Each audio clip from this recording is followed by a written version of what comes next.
नमस्कार बच्चों, मेरे YouTube channel Gyanvardhan by Rita Yadav में आप सभी का हार्दिक अभिनंदन है।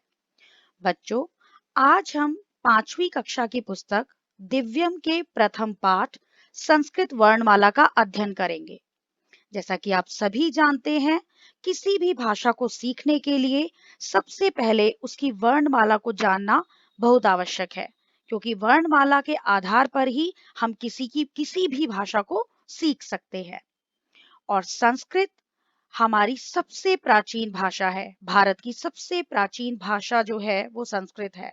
और संस्कृत को अनेक भारतीय भाषाओं जैसे गुजराती, बंगला, हिंदी, मराठी, तमिल आदि की जननी कहा जाता है। यानी इन सारी भाषाओं का जन्म संस्कृत भाषा से हुआ है।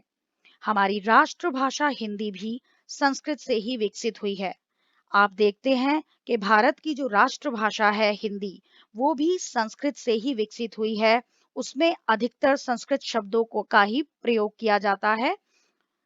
भाषा का प्रयोग अपनी बात कहने और दूसरे की बात समझने के लिए किया जाता है। हम जो आपस में बातचीत करते हैं, उसका एकमात्र साधन भाषा होता है। हम किसी को भी अपनी बात या तो बोलकर समझाते हैं, या लिखकर समझाते हैं, या इशारों से समझाते हैं। लेकिन मुख्यतः हम ये कह सकते हैं कि भाषा के दो रूप होते हैं, एक मौखिक और दूसरा लिखित। मौखिक अर्थात बोलकर अपनी बातों को समझाना, और लिखित अर्थात लिखकर अपनी बातों को समझाना। इसके बाद हम पढ़ते हैं वर्ण। वर्ण क्या है? वर्ण भाषा की सबसे छोटी इकाई होती है, या हम ये कहें कि भाषा की सबसे छोटी जो ध्वनि है उसे हम वर्ण कहते हैं। वर्ण या अक्षर। और जब इन्हीं वर्णों को हम सही क्रम में लिख देते हैं तो उसे हम वर्णमाला कहते हैं। संस्कृत व हिंदी दोनों भाषाओं की वर्णमाला एक ही है। जैसा कि मैंने अभी थोड़ी देर पहले आपको बताया था कि हिंदी भाषा भी संस्कृत से ही विकसित हुई है। इसलिए दोनों भाषाओं की जो वर्णमाला है वो एक समान है। संस्कृत वर्णमाला में कुल 46 वर्ण होते हैं, जिन्हें दो भागों में विभाजित किया गया है, स्वर एवं व्यंजन। यानी संस्कृत वर्णमाला में 46 वर्ण हैं। जैसे अगर हम अंग्रेजी की बात करें तो अंग्रेजी में कितने अल्फाबेट्स होते हैं? 26। उसी प्रकार संस्कृत वर्णमाला में कुल 46 वर्ण हैं, जिन्हें कि हम दो भागों में विभाजित करते हैं, नंबर 1 स्वर और नंबर 2 व्यंजन। अब हम पढ़ेंगे स्वरों के बारे में। हिंदी भाषा में हमने पढ़ा था कि स्वर 11 होते हैं, लेकिन संस्कृत भाषा में स्वर 13 होते हैं। और स्वर क्या होते हैं? स्वर वे वर्ण होते हैं जिन्हें उच्चारण करते समय किसी अन्य वर्ण की सहायता नहीं लेनी पड़ती। जो स्वर हैं वे स्वतंत्र होते हैं, उनका उच्चारण स्वतंत्र रूप से किया जा सकता है। और संस्कृत वर्णमाला में स्वरों की कुल संख्या 13 है। ये स्वर हैं अ, आ, ई, उ, री, री, ए, ऐ, ओ, औ। आप यहाँ देखेंगे कि यहाँ पर ये जो दो स्वर हैं, री और ली, ये दो हिंदी भाषा से अलग स्वर हैं। इन दो स्वरों का प्रयोग अधिकतर संस्कृत भाषा में ही किया जाता है। और हमारी जब जो वैदिक भाषा थी, वैदिक भाषा में इनका प्रयोग हमें देखने को मिलता है। लेकिन आधुनिक भाषा में हम इन 11 स्वरों का प्रयोग ही करते हैं। अगला है व्यंजन। व्यंजन वे वर्ण हैं जिनका उच्चारण करते समय स्वर वर्ण की सहायता लेनी पड़ती है। व्यंजन वे वर्ण हैं जो स्वतंत्र नहीं होते। स्वर स्वतंत्र थे, लेकिन व्यंजन स्वतंत्र नहीं है। इनको उच्चारण के लिए स्वरों की सहायता लेनी पड़ती है। अगर हम व्यंजनों का उच्चारण हमें करना है तो हमें स्वर की सहायता लेनी पड़ेगी। यानी बिना स्वरों के हम व्यंजन का उच्चारण नहीं कर सकते। और संस्कृत में कुल 33 व्यंजन होते हैं, और व्यंजन मूल रूप में हलंत के चिन्ह के साथ लिखे जाते हैं। यानी व्यंजन की जो पहचान है वो यही है। जैसे यहाँ पर आप देखेंगे ये क है, जो ये क लिखा हुआ है इसमें क प्लस अ स्वर मिला हुआ है। लेकिन जो व्यंजन का मूल रूप है, जिसे हम ये कहें कि वो व्यंजन है, वो ये है क, जिसके नीचे ये तिरछी रेखा अर्थात हलंत लगा हुआ है, यानी व्यंजन वर्ण हलंत के साथ ही लिखे जाते हैं। व्यंजनों को 5 वर्गों में विभाजित किया गया है। अब जो ये हमारे वर्ण हैं, इनको 5 वर्गों में विभाजित किया गया है। प्रत्येक वर्ग में 5 वर्ण होते हैं। जो ये 5 वर्ग हैं, कवर्ग, चवर्ग, टवर्ग, तवर्ग और पवर्ग, इन पांचों वर्गों में 5-5 वर्ण होते हैं। 1 2 3 4 5। तो ये 5-5 वर्ण होते हैं और प्रत्येक वर्ग का नाम उसके प्रथम वर्ण के आधार पर रखा गया है। जैसे यहाँ पर आप देखेंगे कि ये 5 वर्ण है, क ख ग घ न। तो यहाँ जो क है, जो इसका पहला वर्ण है, उसके नाम से ही हमने यहाँ पर इसका नाम रख दिया कवर्ग। उसी प्रकार च से चवर्ग, ट से टवर्ग, त से तवर्ग, प से पवर्ग। जो ये पांचों वर्ग हैं, कवर्ग, चवर्ग, टवर्ग और तवर्ग और पवर्ग, ये पांचों वर्ग स्पर्श व्यंजन के अंतर्गत आते हैं। स्पर्श व्यंजन क्या होते हैं? स्पर्श व्यंजन वे व्यंजन होते हैं जिसमें हमारी जीभ मुंह के विभिन्न स्थानों को छूती है, इसलिए इन्हें स्पर्श व्यंजन कहते हैं। और कवर के अंतर्गत हम किसको लेंगे? क ख ग घ न, यानी जो हमारी वर्णमाला होती है उसमें क के बाद आने वाले अगले 4 वर्ण, जैसे अगर हम कवर की बात करें तो क ख ग घ न, चवर की बात करें तो च से आने वाले अगले 4 वर्ण और च, छ ज झ न। टवर्ग में ट ठ ड ढ ण, तवर्ग में त थ द ध न, पवर्ग में प फ ब भ म। बच्चों एक चीज और साथ में ही बताना चाहूंगी, ये प्रत्येक वर्ग का जो ये पांचवा वर्ण है, ये जो न, ञ, ण, न और म है, इसे हम अनुस्वार कहते हैं, जिसे हम बिंदी के रूप में शब्दों पर प्रयोग करते हैं। तो हर वर्ग का जो पांचवा वर्ण है, वह अनुस्वार कहलाता है। इसके अलावा इन 5 वर्गों के अलावा, ये 5 वर्ग तो स्पर्श व्यंजन के अंतर्गत थे। इसके अलावा य, र, ल, व, ये अंतस्थ व्यंजन कहलाते हैं। हम अंत्यस्थ व्यंजन किसे कहते हैं? स्वर और व्यंजन के बीच में स्थित होने के कारण इन्हें अंतस्थ व्यंजन कहा जाता है। क्योंकि ये व्यंजन स्वर और व्यंजन दोनों के बीच में स्थित हैं, इसलिए इन्हें हम अंतस्थ व्यंजन कहते हैं। और इसकी एक विशेषता ये भी है कि इनके उच्चारण में जीभ किसी विशेष भाग को नहीं छूती। और ये केवल 4 हैं, य, र, ल, व। ये हो गए स्पर्श व्यंजन, ये हो गए अंतस्थ व्यंजन, और ये जो हमारे हैं श, श, स, ह, ये 4 हमारे होते हैं ऊष्म व्यंजन। ऊष्म व्यंजन हम किसे कहते हैं? इनके उच्चारण में जो हमारी सांस है वो तेजी से निकलती है और गर्मी पैदा करती है, इसलिए ये ऊष्म है। आप बच्चों जब उच्चारित करेंगे इन व्यंजनों को, तो आप देखेंगे जब हम कहते हैं श, श, स, ह, तो आपके मुंह में गर्मी पैदा होती है, इसलिए इन्हें ऊष्म व्यंजन कहा जाता है। तो जो ये व्यंजन हमने संस्कृत भाषा में इन्हें डिवाइड किया, उसमें 5 वर्गों को स्वर व्यंजन के अंतर्गत, इन चारों को अंतस्थ व्यंजन के अंतर्गत, और ला जो ये 4 हैं इन्हें ऊष्म व्यंजन के अंतर्गत। इस प्रकार हमारे कुल व्यंजन होते हैं 33। इसके बाद है अयोगवा। अयोगवा क्या होता है? अयोगवा वे होते हैं जो न तो स्वर होते हैं और न ही व्यंजन होते हैं।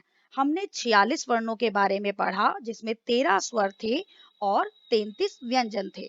लेकिन अयोगवा वे होते हैं जो ना तो स्वर होते हैं और ना ही व्यंजन होते हैं। इन्हें केवल हम चिन्हों के द्वारा दिखाया जाता है या चिन्हों के द्वारा लिखा जाता है। और अयोगवा 2 होते हैं, नंबर 1 अनुस्वार और नंबर 2 विसर्ग। अनुस्वार जो ये हम बिंदी के रूप में लिखते हैं, जो म, न, जो मैंने आपको बताया था कि जो ये जो 5वां वर्ण है हर वर्ग का, ये अनुस्वार है, जिसे हम किस रूप में लिखते हैं? इस बिंदी के रूप में लिखते हैं। जैसे यहाँ पर संपन्न, संपन्न में जो ये म है, ये ऊपर बिंदी के रूप में लिखा गया है। पंकज, पंकज में न इस बिंदी के रूप में लिखा गया है। तो जो ये हम बिंदियां लगा रहे हैं, ये क्या है? अनुस्वार। इन्हें हम अनुस्वार कहते हैं। इसके अलावा विसर्ग, विसर्ग ये जो 2 डॉट होते हैं, 2 बिंदियां होती हैं, और इसका जो उच्चारण होता है वो ह के रूप में होता है। विसर्ग का उच्चारण ह के रूप में होता है, लेकिन हम इसे लिखते दो बिंदुओं के रूप में है। जैसे यहाँ पर पुनः के बाद विसर्ग लगा हुआ है, तो हम इसका उच्चारण कैसे करेंगे? पुनः, यानी ये जो ह उच्चारित हो रहा है वो विसर्ग है। उसी प्रकार प्रातः, जो ये ह जो उच्चारित हो रहा है वो ये विसर्ग है। बच्चों, इसके बाद हम करेंगे पाठ के अभ्यास प्रश्नों को, क्योंकि संस्कृत वर्णमाला में यही तीन चीजें आती हैं, स्वर, व्यंजन और अयोगवाह। इसके आधार पर हम अभ्यास प्रश्न करेंगे। हमारा पहला प्रश्न है, शुद्धम विकल्पम चित्वा रिक्त स्थानानि पूरयत। शुद्ध विकल्प चुनकर रिक्त स्थानों को पूरा कीजिए। यानी हमें जो यहाँ तीन विकल्प दिए गए हैं, तीन ऑप्शंस दी गई हैं, उनमें से हमें किसी एक को चुनकर इस रिक्त स्थान में भरना है। हमारा पहला प्रश्न है, भारत की सबसे प्राचीन भाषा डैश है। तो जैसा कि अभी हमने पढ़ा, तो भारत की सबसे प्राचीन भाषा कौन सी है? संस्कृत। इसके बाद वर्णों का क्रमबद्ध समूह डैश कहलाता है। क्रमबद्ध समूह क्या है? यानी वर्णों को एक सीक्वेंस में लिखना, एक क्रम में लिखना, वो क्या कहलाता है? वर्णमाला। चाहे वो हिंदी की वर्णमाला हो, चाहे वो संस्कृत की वर्णमाला हो, चाहे वो अंग्रेजी की वर्णमाला हो। अगला है, वर्गों का नाम वर्ग के डैश वर्ण पर आधारित होता है। जैसे कि हमने व्यंजन की टेबल को पढ़ा था, उसमें हमने देखा था कि जो भी वर्ग थे वो किसके नाम पर रखे गए थे? उनके पहले अक्षर के नाम पर। तो वर्गों का जो नाम है वो वर्ग के प्रथम वर्ण पर आधारित होता है। जैसे अगर हम कवर्ग की बात करें, तो कवर्ग का पहला वर्ण क्या है? क। तो यानी उसके प्रथम वर्ण के आधार पर हम उसका नाम रखते हैं। अगला है, संस्कृत वर्णमाला में कुल डैश वर्ण है। संस्कृत वर्णमाला में कुल कितने वर्ण हैं? 46, जिसमें से 13 स्वर हैं और 33 व्यंजन हैं। हमारा अगला प्रश्न है, शुद्धम उच्चारणम कुरुत। इसमें केवल हमें उच्चारण करना है। शुद्ध उच्चारण कीजिए। तो हम सिर्फ इन शब्दों का उच्चारण करेंगे।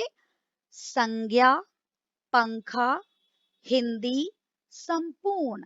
आप देखेंगे इन चारों शब्दों में अनुस्वार का प्रयोग किया गया है, यानी ये चारों शब्द अयोगवाह के अंतर्गत आते हैं। अगला, रामः, शनै शनै, पुनः, स्वतः। आप ये देखेंगे इन चारों शब्दों में विसर्ग का प्रयोग किया गया है, इसलिए ये अयोगवाह के कैटेगरी में आते हैं।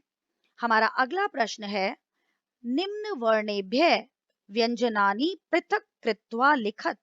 निम्न वर्णों से व्यंजनों को अलग करके लिखिए।